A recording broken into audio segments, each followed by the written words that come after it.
glede na to, da film govori o Mariboru, glede na to, da film se dogaja v Mariboru, glede na to, da je večina igralske ekipe in režiserji iz Maribora, je nekako, se mi zdi, da zelo normalno, da je premiera v Mariboru.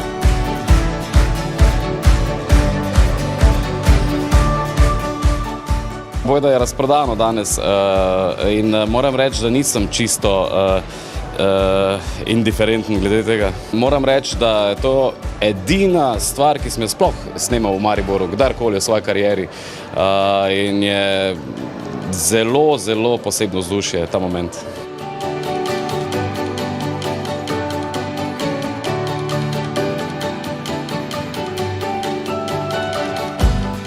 Da se začne pot filma v mestu, kjer je bil film tudi posnet, tako da prihajam jaz in tudi velik del igralske ekipe, je nekaj posebnega.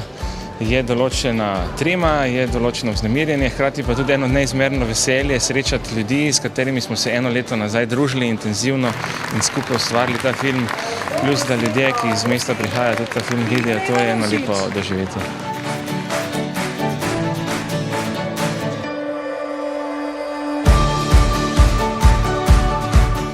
Mislim, da je Marko tudi nekako svojo dušico zlil v ta film, mislim, to mariborsko dušico in je z neko tako pazljivostjo tudi to prenesel na film.